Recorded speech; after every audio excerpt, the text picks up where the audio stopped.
Parce qu'ils ont pour seul fondement d'être inhérents à la nature humaine, les droits de l'homme sont universels, identiques pour tous et inaliénables. Telle est la définition donnée des droits humains. Une notion, une valeur, un idéal amplement partagé de par les mondes. De tout temps, la question des droits de l'homme est restée au centre des débats des sociétés sur toutes les latitudes. Seuls les résultats marquent la différence. À Djibouti, les droits fondamentaux sont garantis par la Constitution. De nombreux instruments juridiques ont été mis en place pour veiller au respect de ces droits. En outre, le gouvernement s'est résolument engagé dans une politique ambitieuse visant à promouvoir les droits de l'homme dans leur ensemble. Cette avancée sur le chemin des droits de l'homme, qui ne se résume pas aux seuls droits civils et politiques, est parfois décrite et décriée par certains sur le web. Devant certains fantasmes, la réalité parle d'elle-même.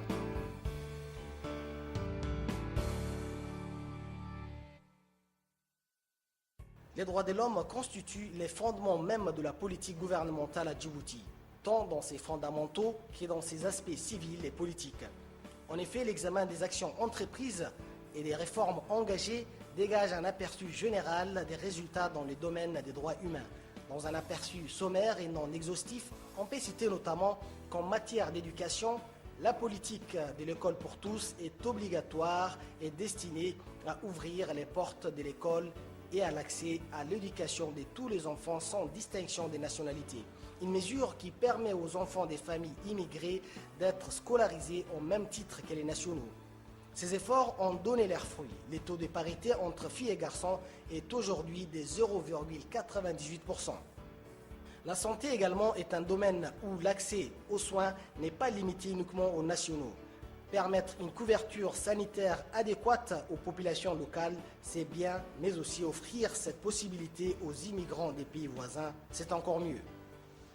Si à titre d'exemple, le centre antituberculeux Paul Faure jouit d'une aussi grande célébrité et reste connu dans la région de la Corne, c'est parce qu'il offre une garantie des soins à toute cette population de la région sans distinction des races, de religions et encore moins des nationalités.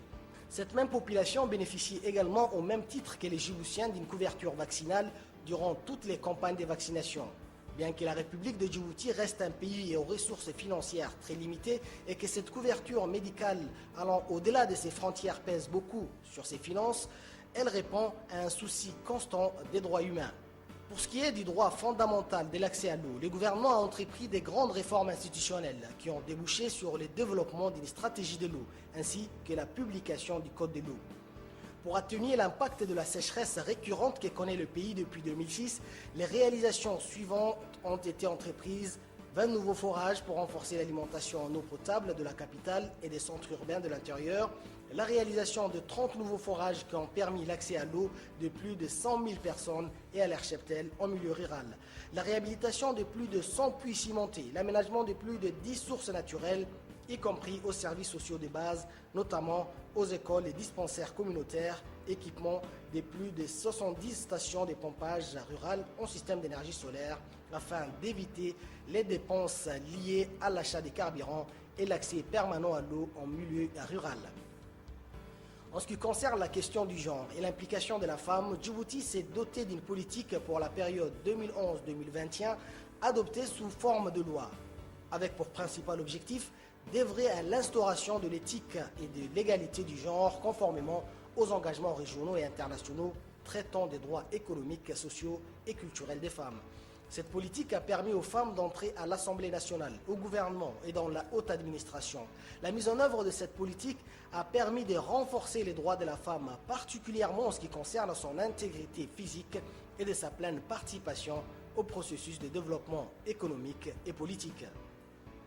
Dans la lutte contre la pauvreté, le secrétariat d'État à la solidarité nationale est en charge de la mise en œuvre de l'INDS, l'Initiative nationale de développement social, ainsi que de la politique de lutte contre la pauvreté et de la solidarité nationale. Un fonds de solidarité nationale de 1 milliard de francs Djibouti financé uniquement sur fonds propres, à savoir budget national, dotations accordées par des entreprises publiques et privées, ainsi que des dividendes du port et de Djibouti Telecom a été mis sur pied et a permis d'entreprendre des actions comme, entre autres, le développement de la microfinance avec la mise en place des caisses populaires d'épargne et de crédit, la CEPEC, initiée en 2011. Les CEPEC offrent des services financiers aux personnes qui n'ont pas accès au secteur financier et jouent un rôle important dans la lutte contre la pauvreté. Elle compte plus de clients femmes que d'hommes et couvre des activités comme l'artisanat, l'agriculture, l'élevage et les commerces.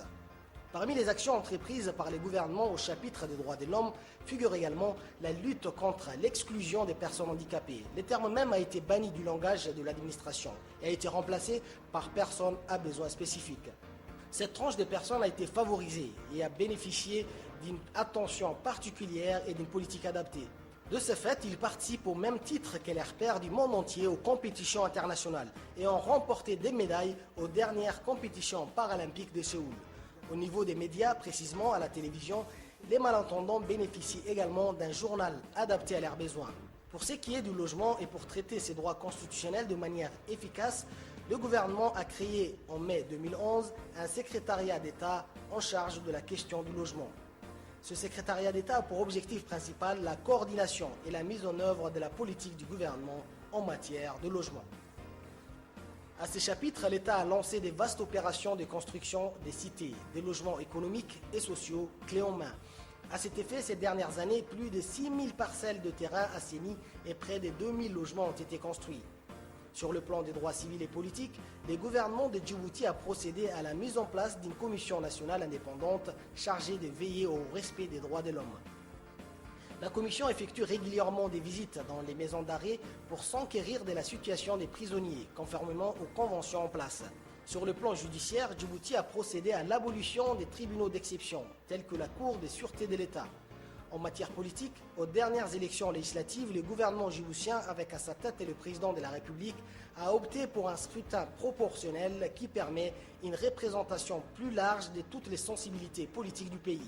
C'est ainsi que l'opposition, qui n'a jamais eu la chance d'obtenir des sièges au Parlement avec l'ancien système majoritaire, a pour la première fois de l'histoire obtenu ces sièges à la représentation nationale. Autant d'atouts et de progrès dans les domaines des droits civils et politiques, comme dans l'ensemble des droits fondamentaux et humains. Vous savez tous comme moi que dans le domaine des droits économiques et sociaux, Djibouti a réalisé des progrès sensibles, notamment en matière du droit au logement, en matière du droit à la santé, du droit à l'éducation, du droit au travail. Donc ce sont des progrès palpables qui ont été réalisés. Par ailleurs, ça concerne également les droits civils et politiques dans lesquels Djibouti a fait des progrès importants. Par exemple, des élections sont organisées régulièrement en République de Djibouti. Le multipartisme intégral existe en République de Djibouti. Vous savez, on peut dire tout ce qu'on veut sur la situation des droits de l'homme à Djibouti, mais nous avons la conscience tranquille, nous avons la conviction que la République de Djibouti est un état de droit. La justice, l'institution judiciaire, bien évidemment respecte les principes du procès équitable. La République de Djibouti a ratifié toutes les conventions internationales en matière de respect des droits de l'homme. Nous avons un code pénal, un code des procédures pénales qui respecte la dignité, l'honneur et la liberté des gens. La société djiboutienne, nous avons en nous cette croyance, bien au-delà des textes, que le droit de l'homme, l'origine des droits de l'homme est conférée par Dieu. Et que ces droits de l'homme, parce que nous sommes musulmans, compte tenu de cette origine divine des droits de l'homme, aucun gouvernement, aucun responsable politique, aucun responsable judiciaire ne peut violer ces droits de l'homme parce qu'ils sont conférés par Dieu. Vous savez, à Djibouti n'est pas parfaite comme tout pays, que ce soit les États-Unis, l'Occident, en matière des droits de l'homme. Mais toujours est-il que la torture à Djibouti, moi, je n'ai pas vu de plaintes qui ont été adressées à la CNDH et des gens qui ont... Il est vrai que c'est devenu comme une sorte de sport national de dire à chaque fois que l'on a été arrêté, qu'on a été torturé, et c'est là sans aucune preuve. Et pourtant, Djibouti ne manque pas des détracteurs sur ce terrain des droits de l'homme, où il est souvent facile de véhiculer des fausses informations à travers les réseaux sociaux. C'est ce qui a amené une organisation comme la FIDH, la Fédération internationale des droits de l'homme, à être induite en erreur. Dans son dernier rapport, la Fédération internationale des droits de l'homme a fait état des graves atteintes aux droits de l'homme, notamment 2 opposants tués par balle par la police au cours des dernières manifestations. Ce qui fait sourire, signe de sérénité, des nombreux responsables en charge aussi bien des droits de l'homme, de la justice que de la police. Nous sommes formés et équipés pour sauvegarder la vie humaine. Le maintien de l'ordre, c'est pas un combat contre des ennemis. Nous avons géré ces manifestations conformément à notre droit, conformément à nos lois, et nous avons utilisé des moyens légaux. Vous savez, Djibouti est un petit pays.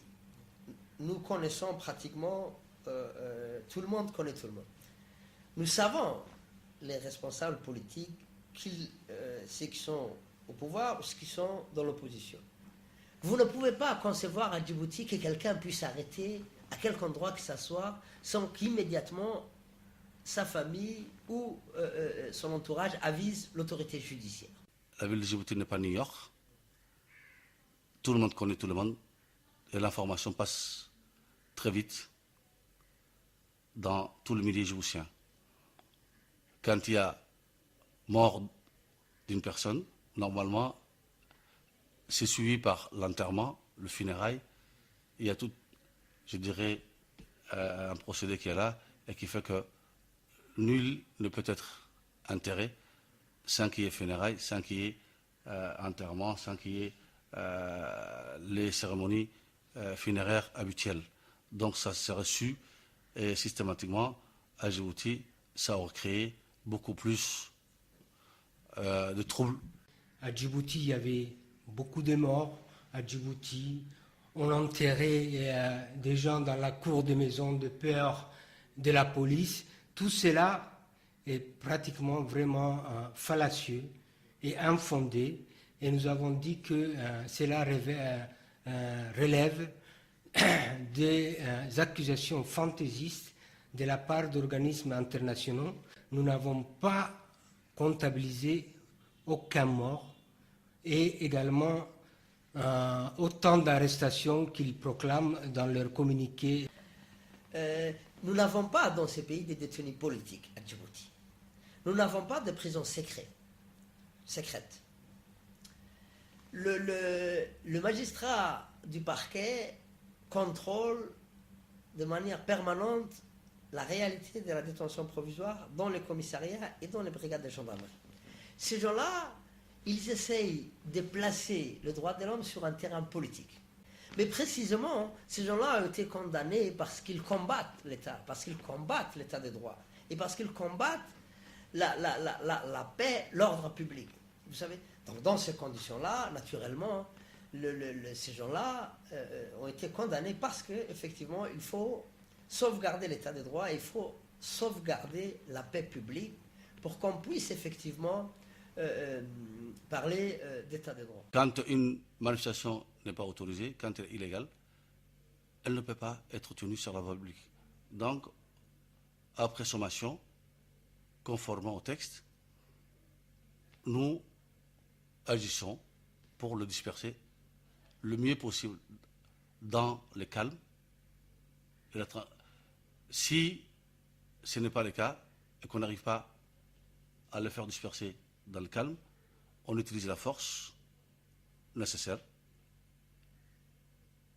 pour le disloquer. Cette force nécessaire n'engage pas des armes à balles réelles. Il n'y a eu aucune balle réelle utilisée. Nous avons des moyens appropriés. J'ai toujours été à la tête de forces engagées pour établir l'ordre. C'est moi-même qui dirigeais sur le terrain, à tel point que mon souci majeur était d'éviter qu'il y ait des bavures. Dieu merci, nous avons réussi à gérer sans occasionner la moindre perte de vie humaine. Le directeur de la police parle en connaissance de cause. Son prédécesseur a été limogé il y a quelques années suite à une bavure qui a fait une victime. Le directeur de la police nous a expliqué qu'un accident ou une bavure au cours d'une manifestation n'est pas une fatalité, ou encore moins une volonté délibérée de tirer sur la foule. Une bavure peut résulter d'une mauvaise gestion ou d'un mauvais dispositif qui peut conduire, dit-il, à un accident grave ou mort d'homme. Sur ce point, Djibouti n'a jamais caché que dans l'histoire de la police ou de la gendarmerie, on comptabilise 2 accidents de ce type ces 10 dernières années. Dans les 2 cas, des sévères sanctions ont été prises à l'endroit des responsables chargés des opérations de maintien de l'ordre. De plus, les organisations de défense des droits de l'homme ne manqueraient pas de dénoncer, comme cela a été le cas au Bok en début de l'année. Nous avons dénoncé les violences qui ont eu lieu. Nous avons fait des communiqués par le passé, notamment sur les manifestations sur les événements qui ont eu lieu à Obok. On a parlé aussi des événements qui ont lieu dans des brigades de gendarmerie, mais toujours avec des preuves réelles. On dit que la vérité n'est qu'une et n'a qu'un seul langage. En effet, toutes les informations véhiculées sur les réseaux sociaux ont été recoupées, examinées et passées à la loupe pour être déclassées formellement et qualifiées de fantaisistes.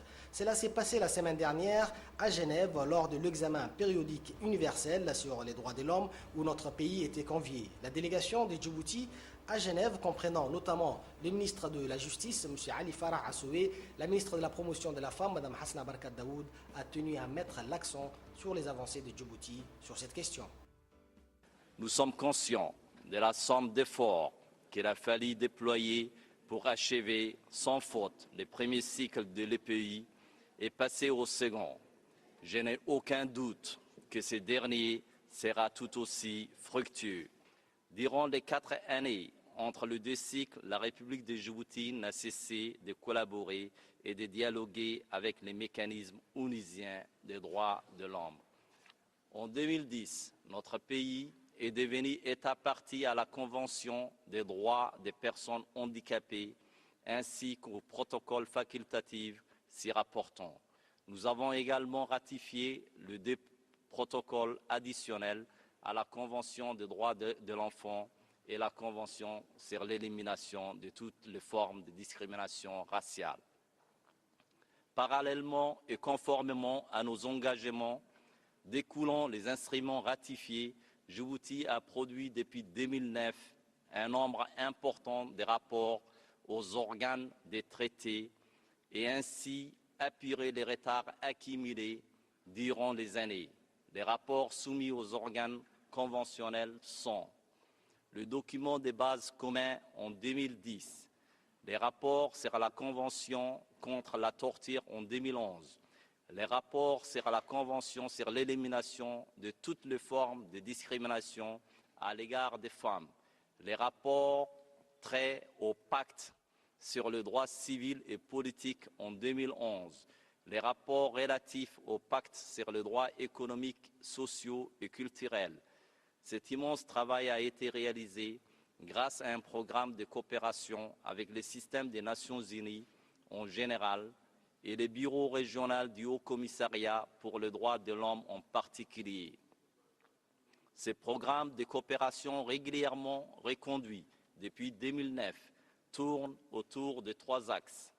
Le renforcement des capacités de la CNDH et de la société civile, la mobilisation sociale sur les droits de l'homme, ciblant aussi bien le grand public que les professionnels chargés de veiller à l'application de la loi telle que la magistrature, la police, la gendarmerie et la garde pénitentiaire. En termes d'implication des femmes dans les divers domaines de développement, la République de Djibouti s'est dotée d'une politique nationale genre pour la période 2011-2021, adoptée sous forme de loi, avec pour principal objectif d'œuvrer à l'instauration de l'équité et de l'égalité du genre, conformément aux engagements régionaux et internationaux traitant des droits économiques, sociaux et culturels des femmes. La mise en œuvre de cette politique permettra à la République de Djibouti de renforcer les droits de la femme, particulièrement en ce qui concerne son intégrité physique et sa pleine participation au processus de développement économique et politique. L'une des mesures prises en application de cette loi fut le renforcement institutionnel du ministère en charge des droits des femmes, dont le nombre de directions a été porté de 3 à 5 afin qu'il puisse être mieux outillé pour mener à bien les missions qui lui sont dévolues. En outre, en collaboration avec les différents départements techniques, comme celui de l'agriculture et les partenaires au développement, des formations à l'agriculture, l'aviculture et la pêche ont été prodiguées à de nombreuses familles en s'appuyant plus spécifiquement sur les femmes. Représentants de pays membres des Nations Unies et ONG ont tous tenu à saluer les efforts et réalisations de la République de Djibouti en matière des droits humains. Ma délégation a pu relever l'amélioration du cadre général des droits de l'homme par l'adoption de mesures qui renforcent ces droits et consolident la garantie des libertés publiques inscrites dans la Constitution sans omettre l'appareil institutionnel s'y rapportant. Cette dynamique positive couvre également les personnes vulnérables. À cet égard, ma délégation note avec intérêt les mesures prises, notamment en faveur des femmes, des enfants et des personnes handicapées. Cela dit, ma délégation souhaiterait formuler les recommandations ci-après. Renforcer les politiques visant la réalisation des droits économiques, sociaux et culturels, en particulier dans les domaines de la santé et de l'éducation. Redoubler d'efforts dans la promotion et la protection des droits des personnes vulnérables. D'abord, nous sommes fiers en tant qu'Africains de voir un pays africain comme Djibouti avoir mobilisé tant de monde pour son UPR. Ça veut dire la considération dont jouit Djibouti ici aux Nations Unies et le travail extraordinaire que l'ambassadeur Doualé et son équipe sont en train de faire ici. Et vous avez vu, tous les ambassadeurs africains sont venus et les ambassadeurs de tous les autres pays. Et la présentation de ce UPR par 2 ministres djiboutiens traduit toute l'importance que votre pays accorde à UPR, c'est anglo-saxon, nous on dit EPI, examen périodique universel en français. Et Djibouti, on dit géométriquement très petit, mais diplomatiquement et politiquement géant. Je me présente, je suis Isabelle Bourgeois.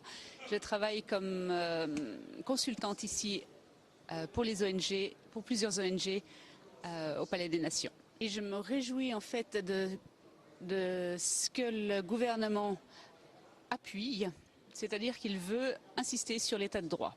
Donc pour moi en tant qu'ONG, c'est quelque chose d'important. Et aussi cette volonté d'être unis autour d'un idéal commun. Que chaque habitant, citoyen, puisse avoir la jouissance de l'ensemble de ses droits. Bien, j'ai eu le privilège et l'insigne honneur de présider en tant que vice-président du Conseil des droits de l'homme cet après-midi le passage au 2e cycle de l'examen périodique universel de la République de Djibouti.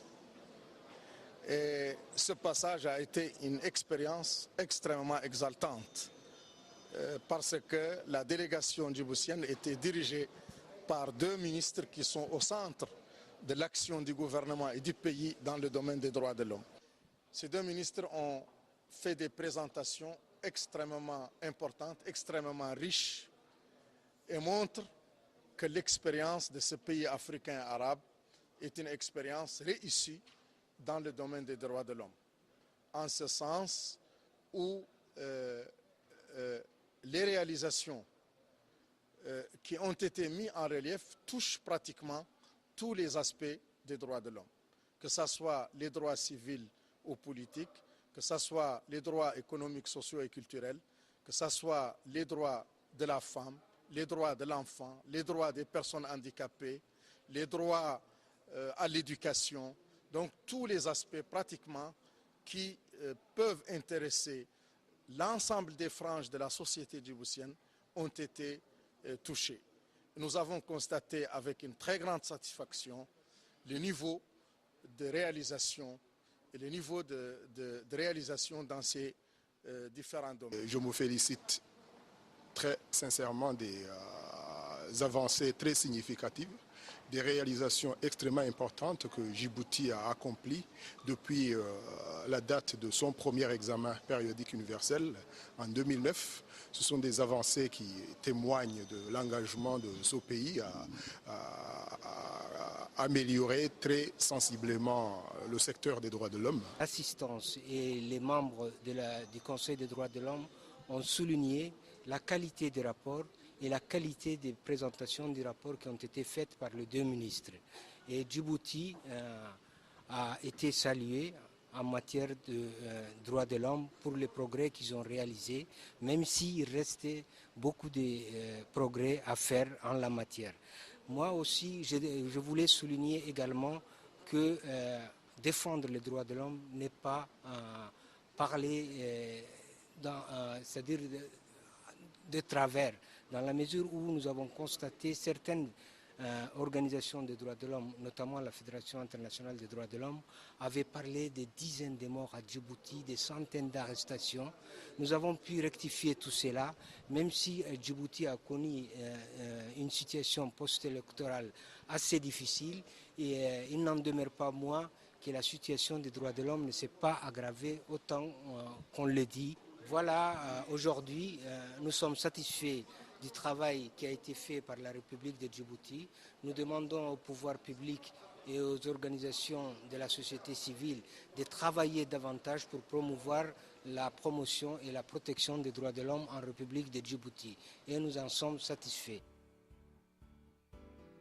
Au-delà des fantasmes, il y a une réalité palpable qui est vécue au quotidien par tout un peuple qui avance chaque jour sur le chemin des droits fondamentaux, à savoir tout simplement le développement, garantie essentielle du bien-être commun.